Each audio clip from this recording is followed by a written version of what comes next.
Oui, en France, tu payes beaucoup d'impôts et je paye énormément d'impôts.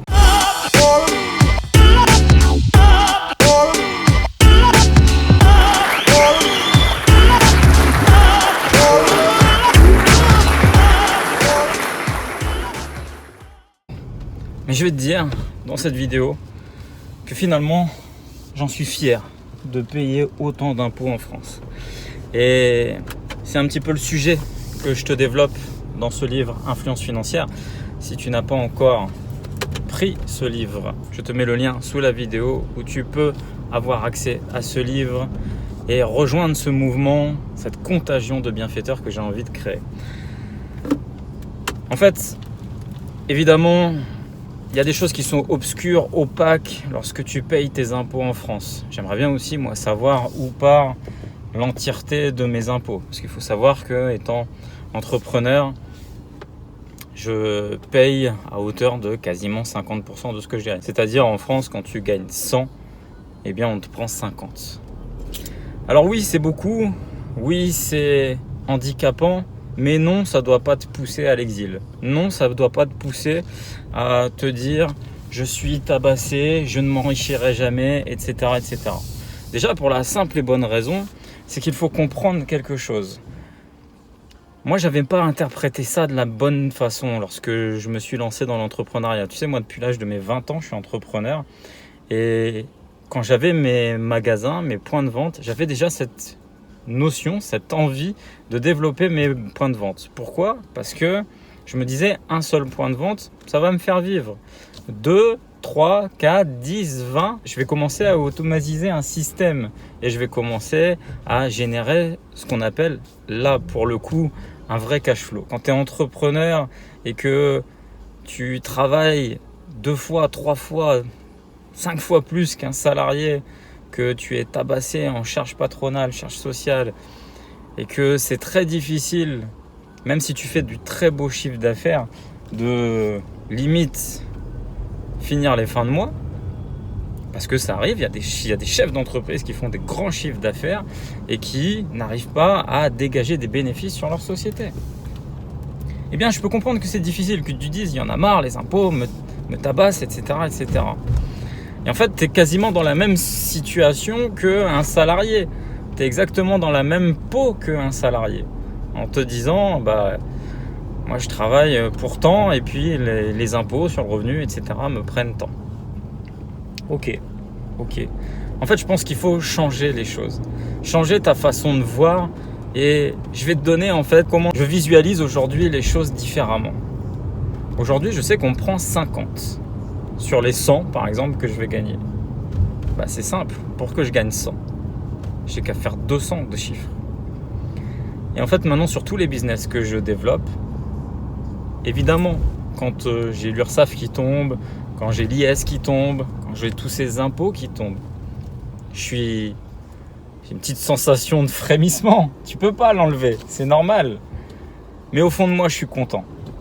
Au fond de moi, je suis content parce que je suis participatif. Tu sais, moi, à la fin de l'année, je vais avoir dans l'ensemble de mes structures, et je ne te compte pas les chasseurs immobiliers qui sont indépendants, mais qui travaillent au sein de ma société, de ma structure et de mon réseau, le Pro de l'Imo. Mais si j'enlève les chasseurs immobiliers, je vais être à peu près une vingtaine de salariés d'ici la fin de l'année, à temps plein, en CDI.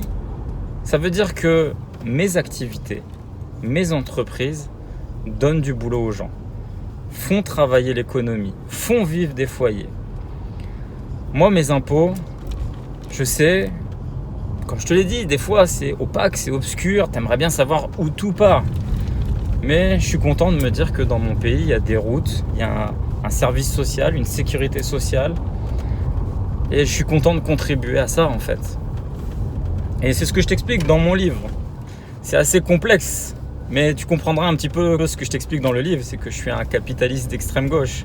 C'est-à-dire que tu dois jouer avec les règles du jeu qui sont en place, parce que toi-même, tu n'arriveras pas à toi seul à renverser ce système. Tu dois jouer avec ces règles du jeu et tu dois te les approprier et tu dois les utiliser.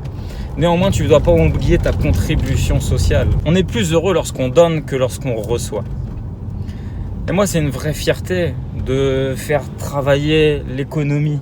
Tu sais, je me suis jamais exprimé sur ce mouvement, les gilets jaunes. J'ai pas voulu faire une vidéo avec le titre gilets jaunes. Parce que c'est complexe à analyser comme mouvement. Puis c'est très difficile d'avoir quand même un ton assez condescendant en disant « Waouh les gars, sortez de la rat race ». Il y a des gens qui sont pas éduqués, entre guillemets, à qui on n'a jamais ouvert les yeux sur la capacité que ton salaire, même s'il est petit, il peut te permettre de te sortir des méandres dans lesquels tu es aujourd'hui confiné par uniquement ton salaire. Il y a des gens qui ne savent pas que aujourd'hui il est possible, peut-être avec même un petit salaire, d'investir dans l'immobilier. Et ça, tu peux pas aller accuser ces gens-là. Tu peux pas les condamner. C'est pas possible.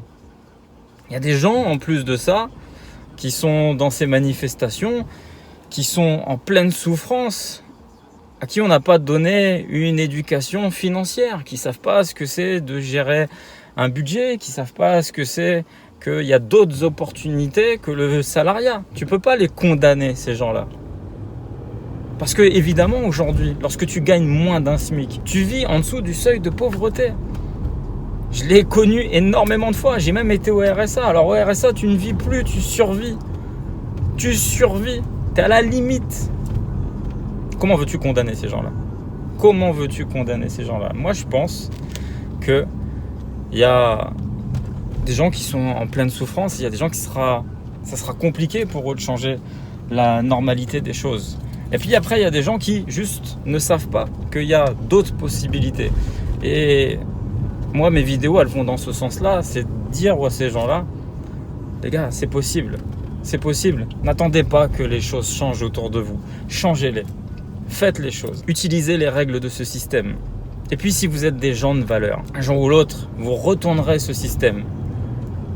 Vous retournerez ce système. C'est à travers ce livre Influence financière que j'ai créé que je veux réussir à faire comprendre aux gens qu'il y a une autre alternative. Que déjà, tu sais, quand tu as déjà la société, l'école, puis même l'éducation entre guillemets française, tout à fait pour te dire que l'argent c'est sale, l'argent c'est malsain, l'argent ceci, l'argent cela, les riches ceci, les pauvres cela. Déjà, si tu t'enlèves déjà toute une base de croyances, que tu te mets en action, que tu te mets à réfléchir différemment. Parce que, crois-moi, dans les gilets jaunes, ou les gens qui sont comme ça en pleine souffrance, en pleine manifestation, c'est des putains de bosseurs. C'est des putains de bosseurs. Sauf que parfois, ils n'ont pas... Moi, je vois, mon père était un très très grand bosseur. Travaillait de nuit, travaillait H24. Et pourtant, il gagnait un salaire de 1 200 €. C'est pas possible. Puis après le chômage, quand il ne retrouvait pas d'emploi, il a vécu le RMI à l'époque. Tu vois, on s'est transmis le RMI, le RSA de père en fils. Et pourtant, c'était quelqu'un de très courageux. Non. Non, les amis. Travaillez dur et intelligemment. Ça, c'est la base, ça, c'est la règle. Tout ça pour te dire que mes vidéos vont dans ce sens-là, entre guillemets. De donner des conseils pour donner une nouvelle espérance aux gens en leur disant « Tiens, c'est possible de faire différemment, de ne pas te contenter de ton salaire, d'aller entreprendre. » Parce que, soyons clairs, le salariat, basons-nous simplement sur le salariat. Mais le salariat, c'est aussi pour te faire croire que tu es obligé d'avoir que cette voie unique. C'est la seule qui va te protéger. On te fait peur avec le chômage, on te fait peur avec le fait d'entreprendre, on te fait peur avec les retraites, on te fait peur avec tout ça. Donc, ce qui minimise après toi ta prise de risque dans le fait de je vais aller entreprendre, investir, faire quelque chose, transformer ma vie, gagner de l'argent, devenir riche, pour avoir une vie riche et impacter sur les causes qui te sont chères. Ça, c'est le but de ce livre. Créer une contagion de millionnaires qui change les choses. Aujourd'hui, on est dirigé par tout un tas de lobbies de partout, par des multinationales de partout. Tu crois que ça se fait comment ? Tu crois qu'elles ont des influences comment ? Elles ont des influences parce qu'elles ont de l'argent. Mais si toi, demain, tu avais cet argent et que toi, demain, tu es quelqu'un de bien, avec des valeurs, tu vas pouvoir œuvrer pour les choses qui te sont chères, tu seras toi influent. Voilà moi ce qui m'anime au quotidien. Je suis très heureux parce que ce mouvement est en train de prendre de l'ampleur, de l'essor et de plus en plus de gens en parlent. Quelque part j'aurais réussi ce qui m'a animé depuis toujours à travers à travers cette philosophie de vie, à travers ce livre qui est un livre politique au sens noble, pas un livre de parti ou quoi que ce soit, mais un manifeste, tout simplement. Alors je pense que très sincèrement, il est possible de t'enrichir en France, malgré le fait qu'on paye beaucoup d'impôts, malgré le fait quand tu es entrepreneur, qu'on te tape à hauteur de ce que tu gagnes, en ayant tout un tas de stratégies qui te permettent de développer tes business correctement.